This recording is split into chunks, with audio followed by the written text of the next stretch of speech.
जय हिंद दोस्तों। और कैसे हैं आप लोग। उम्मीद करता हूं बिल्कुल स्वस्थ होंगे और मस्त होंगे। तो दोस्तों आज के इस वीडियो में हम लोग चर्चा करने वाले हैं वैद्युत बल की गुरुत्वाकर्षण बल से तुलना, वैद्युत क्षेत्र, वैद्युत बल रेखाएं, वैद्युत बल रेखाओं के गुण और वैद्युत क्षेत्र की तीव्रता। इन टॉपिकों पर हम लोग आज चर्चा करेंगे। ठीक है। इसके पहले वाले वीडियो में हम लोग वैद्युत आवेश क्या होता है, वैद्युत आवेश होते कितने प्रकार के हैं, वैद्युत आवेश के गुण यानी आवेश का संरक्षण क्या होता है, आवेश का क्वांटीकरण क्या होता है। ठीक है। और वैद्युत आवेशों के बीच जो बल लगता है, आकर्षण अथवा प्रतिकर्षण बल, ठीक है, उसका मान हम लोग कैसे ज्ञात करेंगे, अर्थात कूलाम का नियम। ये सारे टॉपिक का हम लोग पिछले वीडियो में डिस्कस कर चुके हैं। ठीक है। तो आज आप लोग हेडिंग बना लीजिए वैद्युत बल की गुरुत्वाकर्षण बल से तुलना। ठीक है। और इसमें पहला पॉइंट लिखिए,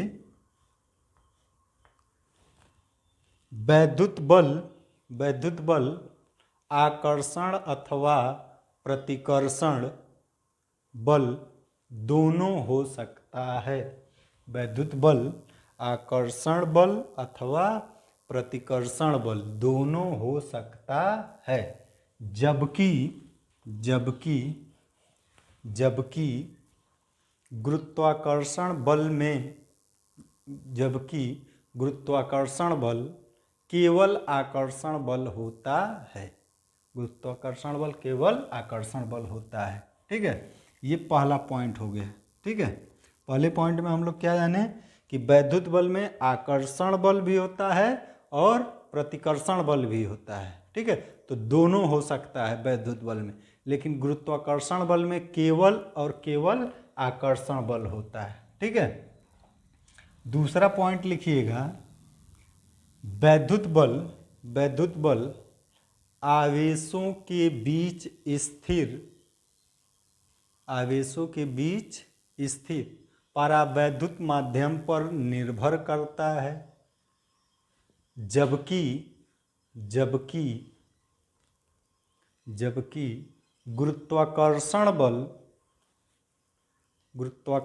बल द्रव्यमानों के बीच स्थित परावैद्युत माध्यम पर निर्भर नहीं करता है। ठीक है। ये दूसरा पॉइंट हो गया।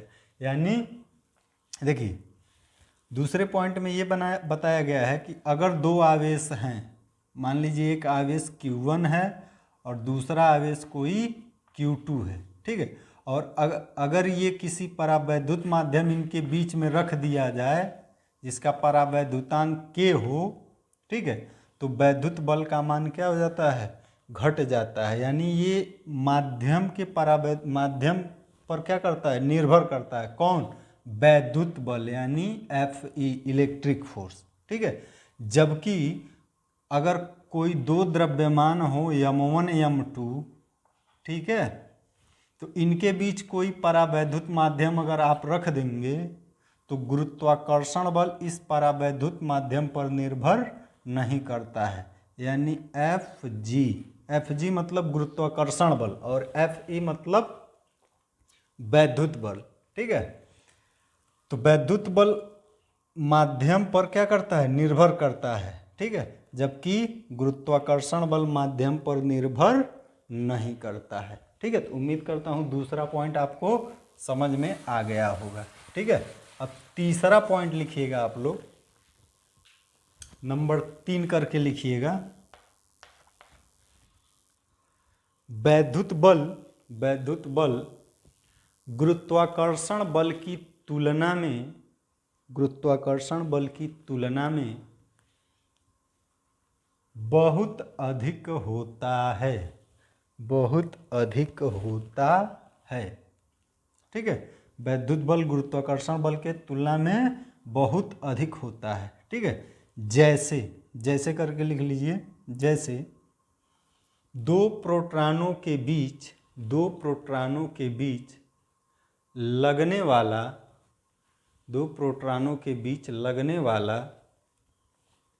वैद्युत बल गुरुत्वाकर्षण बल के तुलना में गुरुत्वाकर्षण बल के तुलना में 10 पर घाते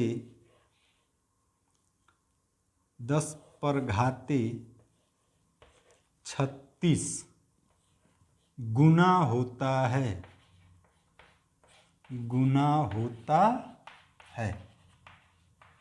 ठीक है। तो देखिए तीसरे पॉइंट में क्या बताया गया है कि वैद्युत बल जो होता है वह गुरुत्वाकर्षण बल से बहुत अधिक होता है, ठीक है। अच्छा, अगर हम लोग दो प्रोटॉन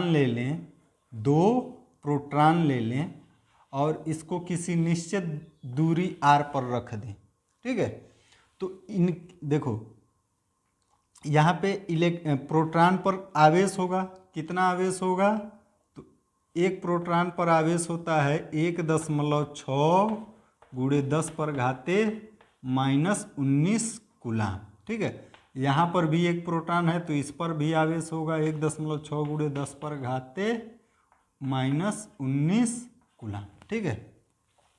अब देखो प्रोटॉन का द्रव्यमान भी होता है, तो द्रव्यमान के वजह से इसका हम लोग इसका गुरुत्वाकर्षण बल निकाल लें यानी Fg, ठीक है। और आवेश के कारण इसका मान निकाल लें हम लोग Fe, यानी आवेश के कारण जो बल लगता है Fe निकाल लें, तो यह Fe जो होगा वह Fg से 10 पर घाते 36 गुना अधिक होगा। यानी अगर इन दोनों को हम बराबर करना चाहें तो हमें लिखना पड़ेगा Fe बराबर Fg गुणे 10 पर घाते 36 या 10 पर घाते 36 गुणे Fg। बात समझ में आया, ठीक है। इसी तरह अगर आप इलेक्ट्रॉन की बात करेंगे तो दो इलेक्ट्रॉनों के बीच, ठीक है, दो इलेक्ट्रॉनों के बीच जो लगने वाला वैद्युत बल होता है वह गुरुत्वाकर्षण बल के तुलना में, उनके बीच लगने वाले गुरुत्वाकर्षण बल के तुलना में लगभग 10 पर घाते 43 गुना अधिक होता है, ठीक है। कौन अधिक होता है? वैद्युत बल। वैद्युत बल क्या होता है?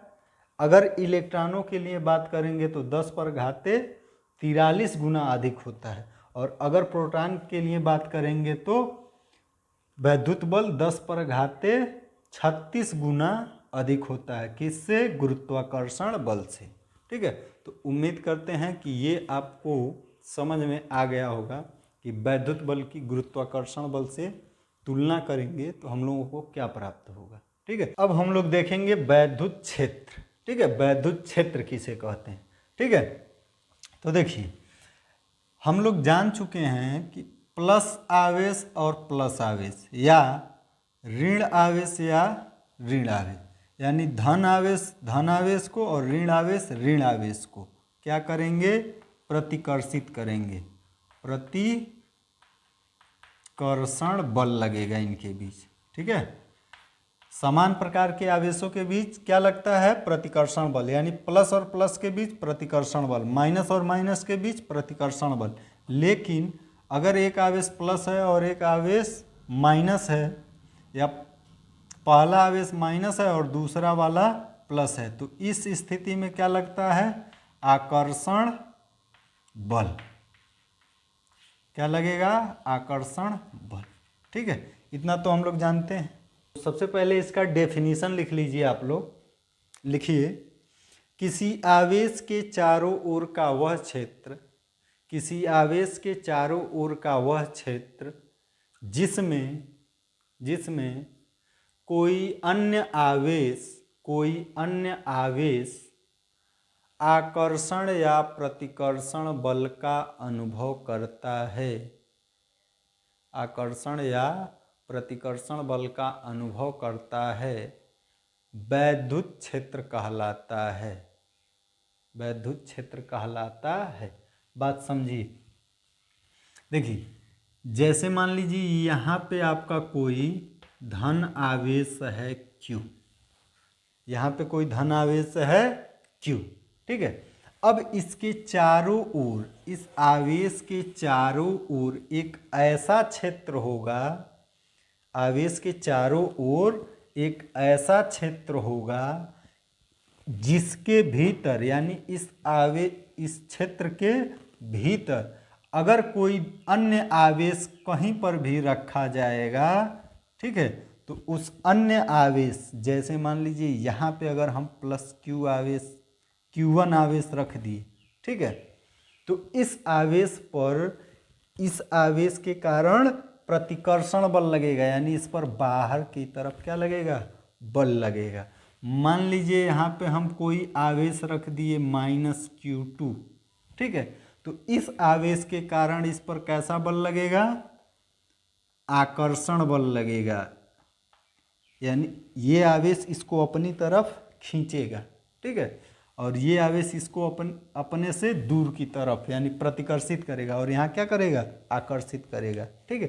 तो यही चीज डेफिनेशन में बताया गया है कि किसी आवेश के चारों ओर का वह क्षेत्र जिसके भीतर कोई अन्य आवेश आकर्षण या प्रतिकर्षण बल का अनुभव करता है, उस क्षेत्र को आवेश का वैद्युत क्षेत्र कहते हैं, यानी इस आवेश का ये क्या है, वैद्युत क्षेत्र कहलाएगा, ठीक है।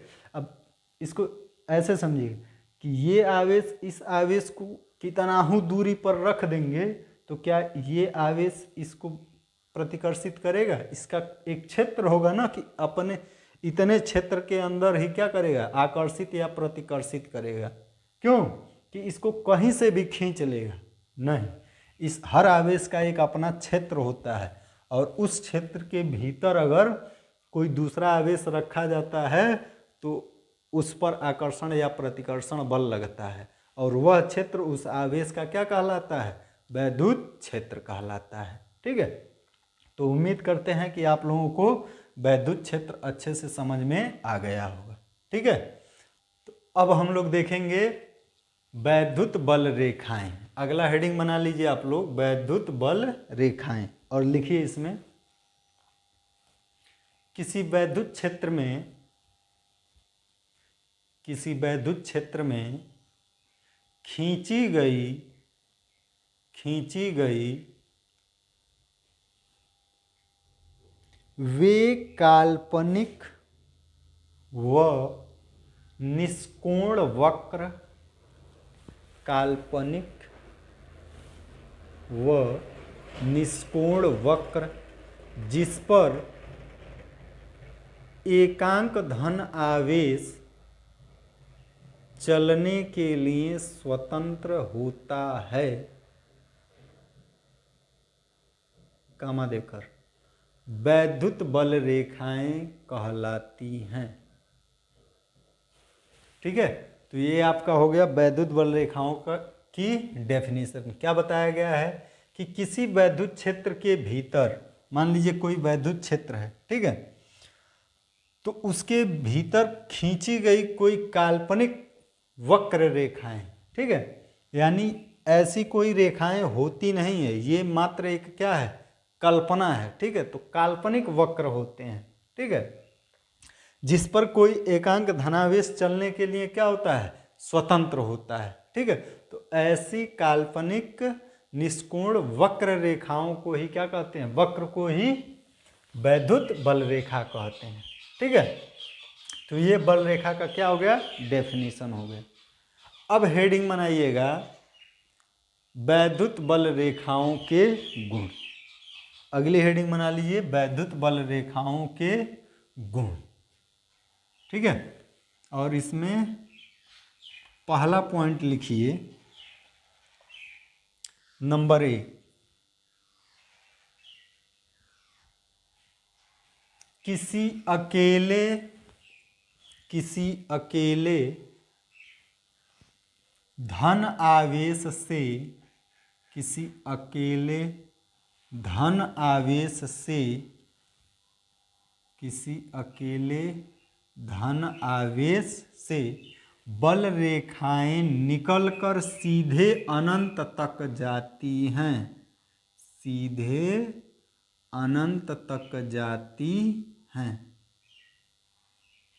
सीधे कहाँ तक जाती हैं, अनंत तक, तथा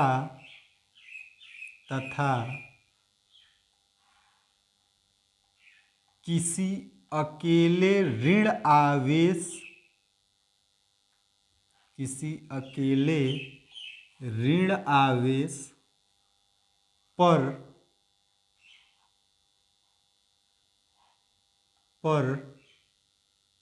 बल रेखाएं अनंत अनंत से सीधी आती हैं।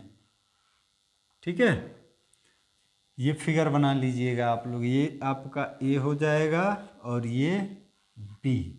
माइनस क्यू आवेश है अगर, तो बल रेखाएं अनंत से सीधे क्या होंगी, आएंगी। ठीक है, बल रेखाएं अनंत से सीधे आएंगी आवेश की ओर। ठीक है, तो यहाँ पे देखिए जो डायरेक्शन बनाया गया है वो अनंत से आ रही हैं बल रेखाएं। कहाँ आ रही हैं, तो किसी अकेले ऋण आवेश पर। ठीक है, किसी अकेले धन आवेश से बल रेखाएं निकलकर अनंत तक सीधे जाती हैं। ठीक है, जैसे यहाँ पे कोई धन आवेश है तो इससे बल रेखाएं निकल के कहाँ तक जाएंगी, सीधे अनंत तक जाएंगी। ठीक है, जितनी भी बल रेखाएं निकलेंगी सब क्या होंगी, सीधे निकल के कहाँ तक जाएंगी, अनंत तक। और अगर कोई अकेला ऋण आवेश होगा तो उस ऋण आवेश पर अनंत से बल रेखाएं सीधे आती हैं। ठीक है, ये पहला पॉइंट हो गया। ठीक है, दूसरे पॉइंट में लिखिएगा,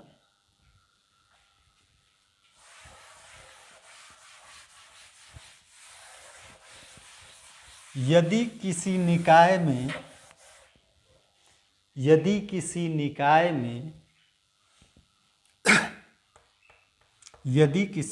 में धन व ऋण आवेश दोनों है तो, यदि किसी निकाय में धन व ऋण आवेश दोनों है तो धन आवेश से बल रेखाएं निकलकर ऋण आवेश पर समाप्त हो जाती हैं।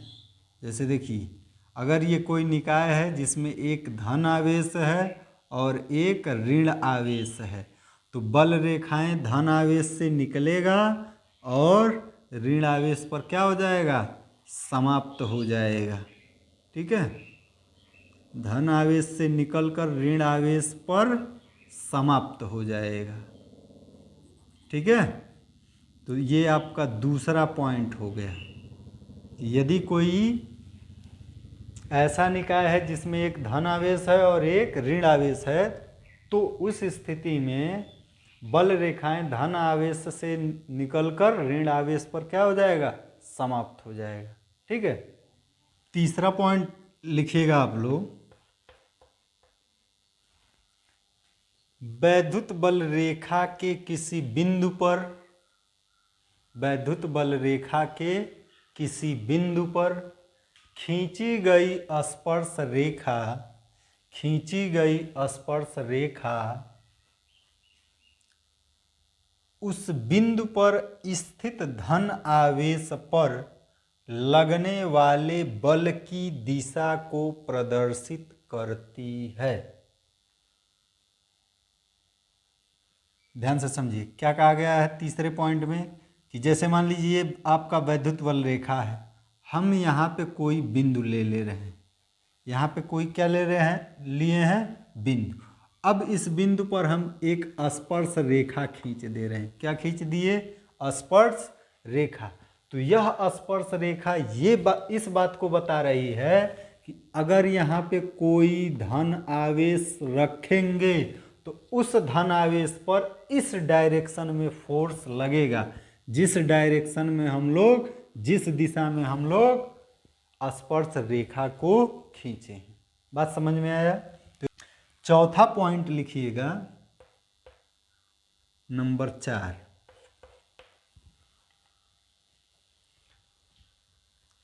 वैद्युत बल रेखाएं एक दूसरे को कभी नहीं काटती। वैद्युत बल रेखाएं एक दूसरे को कभी नहीं काटती। चौथे पॉइंट में क्या है कि वैद्युत बल रेखाएं एक दूसरे को कभी नहीं काटती। जैसे यहाँ पे वैद्युत बल रेखा खींची गई है ना, ये बल रेखाएं एक दूसरे को कभी नहीं काट सकती। देखिए अगर काट दें तो क्या होगा, जैसे मान लीजिए ये दो बल रेखाएं हम खींच दिए हैं, ठीक है, ये दो वैद्युत बल रेखा है, हम लोग इसे खींच दिए और यहाँ पे ये दोनों बल रेखाएं एक दूसरे को क्या कर रही हैं, काट रही हैं, प्रतिच्छेदित कर रही हैं, ठीक है। तो ऐसा करने पर क्या होगा, यदि काट दें तो क्या होगा, तो अगर काट देंगी तो इस कटान बिंदु पर यानी प्रतिच्छेद बिंदु पर दो स्पर्श रेखाएं खींची जा सकती हैं। एक स्पर्श रेखा इस वाले बल रेखा पर और एक स्पर्श रेखा इस वाले वक्र पर, ठीक है। ऐसे दो बल रेखाएं खींची जा सकती हैं, ठीक है। अगर दो बल रेखाएं एक दूसरे को किसी बिंदु पर काट दें तो उस कटान बिंदु पर दो स्पर्श रेखाएं क्या हो सकती हैं, खींची जा सकती हैं। इससे ये निष्कर्ष निकलेगा कि यहाँ पर अगर कोई धन आवेश रखेंगे तो एक स्पर्श रेखा ये बता रहा है कि बल इधर लगेगा और एक स्पर्श रेखा ये बता रहा है कि बल इधर लगेगा, यानी एक ही बिंदु पर आवेश पर दो दिशाओं में बल लगेगा, जो कि असंभव होता है, ऐसा नहीं होता है, ठीक है। तो इसमें हम लोग चौथे पॉइंट में क्या लिखेंगे कि वैद्युत बल रेखाएं एक दूसरे को कभी नहीं काटती। यदि काटेंगी तो कटान बिंदु पर दो स्पर्श रेखाएं खींची जा सकती है, जो उस बिंदु पर स्थित धन आवेश पर दो बलों की दो दिशा को प्रदर्शित करेगा, जो कि संभव नहीं है, ठीक है। तो आप केवल इसमें इतना ही लिख लीजिएगा कि वैद्युत बल रेखाएं एक दूसरे को कभी नहीं काटती, ठीक है। अगला पॉइंट में लिखिएगा, पांचवें पॉइंट में, कि वैद्युत बल रेखाएं अपने लंबाई के अनुदिश सिकुड़ने का प्रयत्न करती हैं। अपने लंबाई के अनुदिश सिकुड़ने का प्रयत्न करती हैं, जिस कारण विपरीत प्रकार के आवेशों में आकर्षण बल लगता है। आकर्षण बल लगता है, ठीक है। तो ये बल रेखाएं जो हैं वह अपने लंबाई के अनुदिश, ठीक है, क्या करती हैं, सिकुड़ने का प्रयास करती हैं, जिसके कारण विपरीत आवेशों के बीच क्या लगता है, आकर्षण बल लगता है, ठीक है। और छठवां पॉइंट लिखिएगा, ये रेखाएं अपने लंबाई के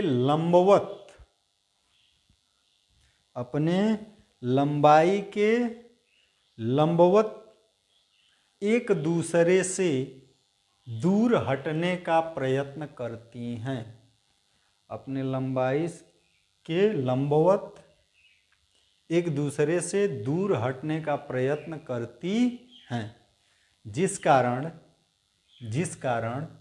समान प्रकार के आवेशों के बीच प्रतिकर्षण बल लगता है, ठीक है। तो अब देखेंगे हम लोग वैद्युत क्षेत्र की तीव्रता क्या होता है, ठीक है।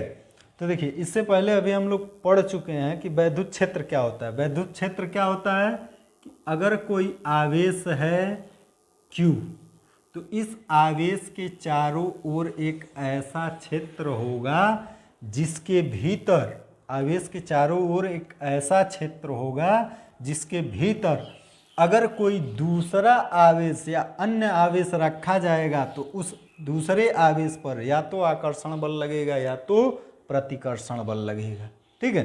तो मान लीजिए अगर हम यहाँ पे कोई परीक्षण आवेश प्लस Q0 रख रहे हैं, तो इस दूसरे वाले परीक्षण आवेश पर, ये आपका धन परीक्षण आवेश है। कैसा आवेश है, तो धन परीक्षण आवेश Q0, ठीक है। मान लीजिए यहाँ पे कोई धन परीक्षण आवेश हम Q नॉट रख दी, तो इस आवेश के कारण इस पर एक बल लगेगा, प्रतिकर्षण बल F। ठीक है, तो अब देखिए इस परीक्षण आवेश पर लगने वाले बल, परीक्षण आवेश पर लगने वाले बल और परीक्षण आवेश यानी जो आवेश आप रखे हैं, परीक्षण आवेश Q नॉट के अनुपात को ही इस बिंदु पर वैद्युत क्षेत्र की तीव्रता कहेंगे। मान लीजिए ये बिंदु P है, तो बिंदु P पर क्या कहेंगे? तीव्रता कहेंगे। किसे? बल F और परीक्षण आवेश Q नॉट के अनुपात को, और तीव्रता को E से लिखते हैं तो इसे लिख देंगे E बराबर F बटे Q नॉट। ठीक है, तो यही आपका क्या होता है? वैद्युत क्षेत्र की तीव्रता का फार्मूला होता है। ठीक है, तो इसका डेफिनेशन लिखिए, वैद्युत क्षेत्र की तीव्रता। इसको अगर हम लोग चाहें तो ध्यान दीजिएगा, हम लोग ये जान चुके हैं कि E बराबर F बट्टे Q नॉट। ठीक है, यानी वैद्युत क्षेत्र की तीव्रता बराबर बल बट्टे परीक्षण आवेश का मान। ठीक है, अगर Q नॉट के जगह 1 रख दिया जाए, ठीक है, इस Q नॉट के जगह 1 रख दिया जाए तो आपको मिलेगा कि E जो होगा वह लगने वाले बल के बराबर होगा। लगने वाले बल के क्या होगा? बराबर। कब? जब Q नॉट को 1 रख दिया जाएगा तब। तो इस स्थिति में वैद्युत क्षेत्र की तीव्रता और वैद्युत बल दोनों आपस में क्या हो जाएंगे? बराबर। यानी लगने वाला बल ही वैद्युत क्षेत्र की तीव्रता कहलाएगा। कब? जब आवेश 1 कूलाम होगा तब, यानी इसी को हम लोग कहेंगे एकांक आवेश।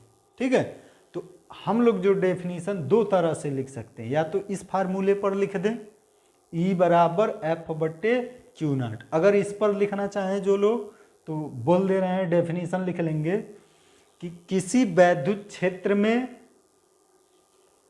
किसी बिंदु पर स्थित परीक्षण आवेश Q नॉट पर लगने वाला बल तथा उस परीक्षण आवेश के मान के अनुपात को उस बिंदु पर वैद्युत क्षेत्र की तीव्रता कहते हैं। ठीक है, और अगर हम लोग इस पर लिखेंगे, जो लोग इस पर लिखना चाहते हैं वो लोग लिख लें, किसी वैद्युत क्षेत्र में किसी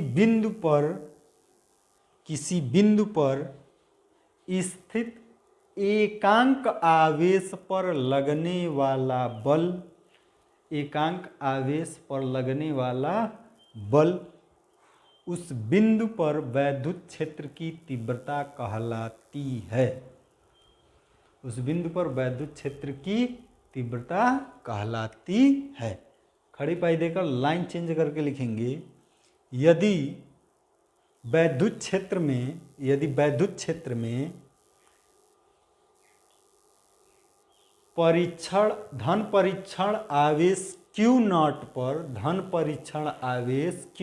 पर लगने वाला बल F हो तो वैद्युत क्षेत्र की तीव्रता डैश देकर लिखेंगे E बराबर F बट्टे Q नॉट, और यही क्या हो जाएगा? तो यही हम लोगों का फार्मूला हो जाएगा। E बराबर F बट्टे Q नॉट। ठीक है, अब देखिए इसके नीचे एक लाइन और लिख लीजिएगा, वैद्युत क्षेत्र की तीव्रता E एक सदिश राशि है। वैद्युत क्षेत्र की तीव्रता E एक सदिश राशि है। इसकी दिशा वही होती है जो बल F की दिशा है। यानी तीव्रता E एक सदिश राशि है। ठीक है, तीव्रता E एक क्या है?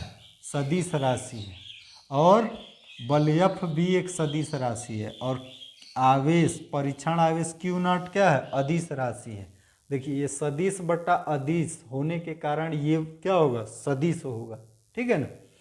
तो आप ये भी ध्यान रखेंगे कि वैद्युत क्षेत्र की तीव्रता E क्या है, एक सदिश राशि है और इसकी दिशा वही होती है जो बल F की दिशा होती है। यानी इस बिंदु पर जो तीव्रता की दिशा होगी वह बल की जो दिशा है, यानी जिस डायरेक्शन में बल लग रहा है उसी डायरेक्शन में तीव्रता की भी दिशा होगी। बात समझ में आया।